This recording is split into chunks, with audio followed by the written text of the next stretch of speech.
Assalamu alaikum wa rahmatullahi wa barakatuh. Chers partenaires Andivey, encore une fois pour un deuxième puits que vous avez bien voulu financer.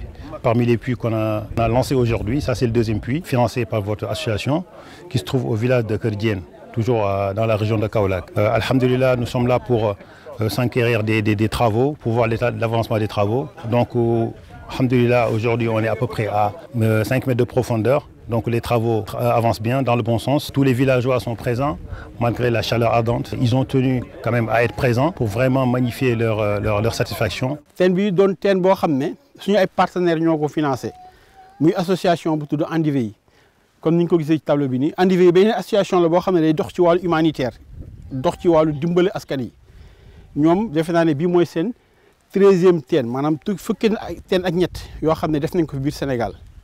donte duñ ay sénégalais mais gis nañ ñun ni ñuy doxee ñëw bëgg ànd ak ñun ci liggéey boobu moom moo tax ñu ñëw di ñu jox seen xaalis pour ñu jàppale askan wi loolu nag moom moo doon tey suñu tànk. salaamaaleykum maa ngi nuyu ñëpp seen tur ak seen sant di leen dalal jàmm te di leen ñaanal yàlla yàlla na buur yàlla fay yàggoon nañu bëgg lii bu yàgg xanaa yàlla ko doog a defar rek mu doog a yegg si yàlla na buur yàlla fay sonoon nañu.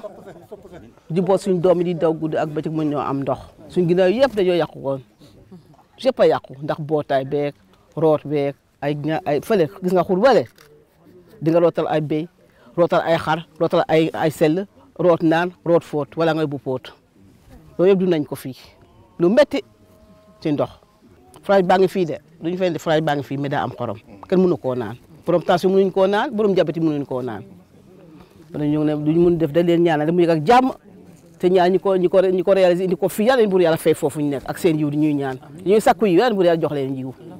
balaa nga jot ndox da ngay doxi ay kilomètres doog a am ndox waaye fi mu ne nii alhamdulillah ñu mel ni yéen ak yéen tax na ndox ñu ne am nañ ci canta lii ñu sumb nii yan nañ ko àggaleeg jàmm mu am ndox mi ñu bëgg am ndox moo xam ne dina kawe suñ njorto yal na ko yàlla def yal na ko yàlla def jërë ngeen jëf yal na yàlla aar leen ci kaw ak ci biti yal na yàlla jox mooy yoo xam ne da ngeen a mën a defal Sénégal yëpp ndox yal na ko yàlla def. yal na ni ngeen ñëwee fii yal na leen yàlla yóbbu ngeen ñëw ak jàmm yal na ni def ñii yal leen yàlla di yokk di leen yokk di leen yokk mooy leen wér ak wérle barki seen njaboot bi yëpp. waaw yàlla ma ñu tam ndox mii yàlla ma ñu ci def ci xiiwal ba mu bon te nag ndox mu neex a neex a neex yàlla na ko yàlla def yàlla mën na ko yàlla na ko yàlla def jërë ngeen jëf jërë ngeen jëf. xam nga dëgg yàlla liggéey bi rafet na ñun bi ñu déggee ne dañ ñoo may si toon teen gëmmay wuñ ko sax parce que fii jigéen du fi nelaw ba yandoor 4 heures du matin ngay jóg di wuti ndox di ko wëri ba si xur bi mat na 4 kilomètres suñu doom yi ndoxu xorom bi da leen jàpp yàq seen bëñ yi. fii jigéen bu ëmb du fi naan ndox tant que wuti woon ndox mu neex parce que ndox mi boo ko naanee da ngay am xorom ndox mi baaxul ba ñu xale yëpp dañoo kadam xale yi juddu tombé forage bi yëpp seen ndox yi dañoo kadam te kenn wëratu fi ndax ndoxu forage bi loolu tax naanatuñu ndoxu forage waaye ñi leen yónni ñu ngi leen di ñaanal yàlla lépp lu baax lu ñu def ci lii yal na leen ko yàlla fay jërëjëf waay. Nous demandons à Allah subhanahu wa ta'ala encore une fois de vous récompenser, qu'Allah vous donne la force de continuer dans cette voie qui est d'aider son prochain. Merci encore une fois d'avoir fait confiance à Sakuyou pour la 13e fois et dans d'autres pôles d'activité comme lutte contre la pauvreté, etc. Nous espérons que cette collaboration va se continuer, Inch'Allah, qu'on puisse faire des œuvres humanitaires le plus longtemps possible, uniquement pour la fête d'Allah subhanahu wa ta'ala. Alors si vous venez nous apporter de l'eau sur laquelle on a l'espoir d'avoir une eau vraiment lucide, propre, potable, on ne peut que vous remercier.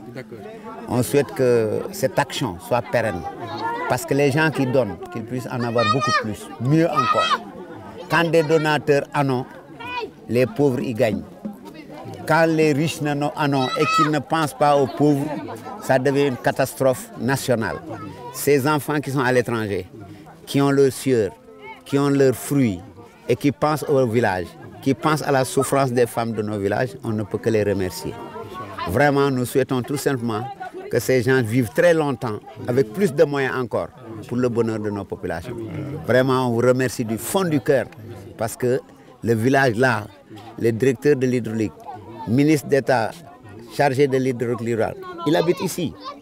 Il a mis de l'eau partout. On a 2 forages, vous les apercevez là.